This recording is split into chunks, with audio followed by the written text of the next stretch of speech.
အသားကားစားခြင်းမစားခြင်းတတ်တယ်လို့စားခြင်းမစားခြင်းအဓိကမကြောက်သူဘာစိတ်နဲ့စားတယ်လဲဆိုတာအရေးကြီးတာပဲလေတချို့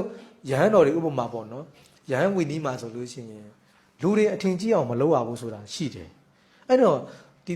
သူများအထင်ကြီးအောင်ဆိုတဲ့သဘောမျိုးနဲ့တတ်တယ်လို့စားရင်တောင်မှသူကမိစ္ဆာဇီဝထဲပါသွားတယ်နော်ဦးဇင်းတို့ညောင်လုံးဆရာတော်ရဲ့ဝိနည်းဆရာထင်တယ်အဲ့ဒီမှာတေချာရေးပေးထားတယ်နော်ဟို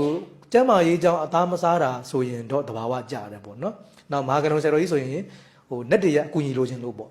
ဟိုအသားငါးစားရင်ညှိစုံနံမယ်ညှိနံလို့ရှိရင်နတ်တွေအနာကိုမကပ်ဘူးအဲ့တော့နတ်တွေကိုကူညီစေချင်တယ်မေတ္တာရစေချင်တယ်ဆရာတော်ကြီးအကြောင်းသူကအသားငါးမစားဘူးမဟာကဏုံဆရာတော်ကြီးရလေဟိုအကျင့်တစ်ခုအနေနဲ့မစားတာမဟုတ်ဘူးကုသိုလ်ရလို့မစားတာမျိုးမဟုတ်ဘူးနတ်တွေရဲ့မေတ္တာကိုဆရာတော်ကြီးလိုချင်တာနတ်တွေစောင့်မမှုလိုချင်လို့သူအသားငါးမစားတာဒါသဘာဝကြတယ်လေအဲ့လိုမဟုတ်ဘဲနဲ့အကျင့်တစ်ခုအနေနဲ့နော်ဒီတတ်တလို့စားရင်ကုသိုလ်ရတယ်ဆိုတဲ့အကျင့်စိတ်ကြီးနဲ့စားနေမယ်ဆိုရင်ဒါအကျင့်မှားကြီးလေဒါတတ်တလို့စားရင်လည်းကုသိုလ်မရပါဘူးနော်အဲ့တော့နောက်တစ်ခါခုနက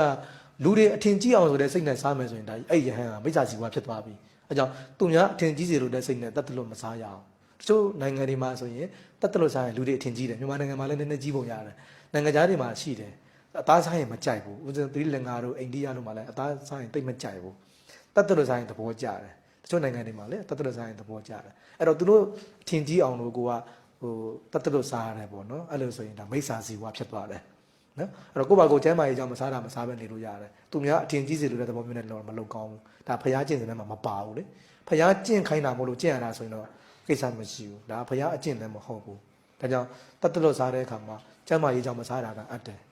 အထင်ကြီးအောင်မစားရနေတော့အာဘတ်တယ်နော်